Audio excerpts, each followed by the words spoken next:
बिस्मिल्लाहिर्रहमानिर्रहीम। एक्सरसाइज 3.6 और question number है 11। कहते हैं फाइंड द इक्वेशन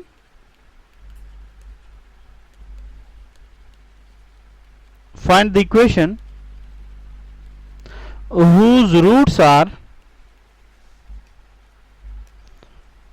reciprocal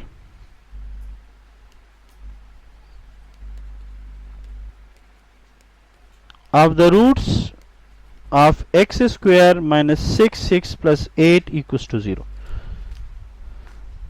कहते हैं एक ऐसा इक्वेशन मालूम करें जिसके रूट्स इसके रेसिप्रोकल हो। मतलब अगर इसके मैं अल्फा बीटा मान लूं तो आप 1 ओवर अल्फा और 1 ओवर बीटा मालूम करो। कितनी दफा हम ये सवाल हल कर चुके हैं। इक्वेशन जिसके roots 1 over alpha 1 over beta हो, किए हैं ना, अभी भी तो किए क्वेश्चन नंबर 9 में। लेकिन क्या है, उन्होंने अब हमें इक्वेशन नहीं दिया, थ्योरेटिकल अंदाज से उन्होंने बताया है। अच्छा, तो अब उन्होंने क्या कहा, अब उन्होंने इक्वेशन दे दिया और आपसे कहेगा कि भाई अगर इसके रूट्स रेसिप्रोकल हो जाए यानी 1 ओवर अल्फा 1 ओवर बीटा हो जाए तो फिर न्यू इक्वेशन क्या मिलेगा। Find the equation whose roots are reciprocal of the roots. अब फर्स्ट कह रहे अगर इसके रूट्स में अल्फा बीटा कंसीडर करूं तो न्यू इक्वेशन के क्या होंगे, 1 ओवर अल्फा 1 ओवर बीटा। ठीक है जी, अब सोल्यूशन देखें। Let alpha and beta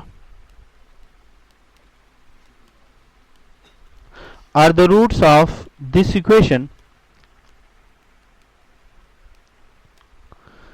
This equation means this. Then sum of the roots mean alpha plus beta must be equal to 6 upon 1 and alpha beta equals to 8 upon 1। ये बात clear है, इसमें कोई problem? Now let the new roots be 1 over alpha and 1 over beta because 1 over alpha is the reciprocal of alpha and 1 over beta is the reciprocal of beta। बात clear है। then the new equation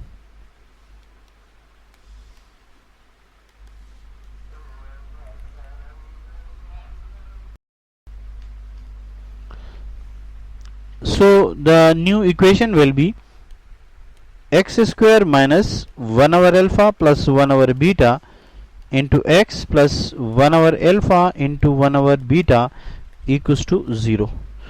अब अगर मैं इसका LCM लूंगा तो आएगा alpha beta, this is alpha plus beta into X into 1 over alpha into beta equals to 0।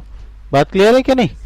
अब इसमें अल्फा बीटा की जगह अपनी वैल्यू लगा दे। अल्फा प्लस बीटा की वैल्यू क्या है 6 और अल्फा बीटा क्या है 8, तो यहां लगा दो X square into 6 upon 8 plus 1 over 8 equals to 0। 8 से मल्टीप्लाई करो 8x square minus 6x plus 1 equals to 0। अब अगर roots 1 over alpha 1 over beta हो तो फिर ये इक्वेशन मिलेगा, और अगर रूट सिंपल हो तो ऊपर वाला इक्वेशन जो उसने दिया है ये वाला इक्वेशन मिलेगा। Is it clear. ये भी इंपॉर्टेंट और आसान सवाल है।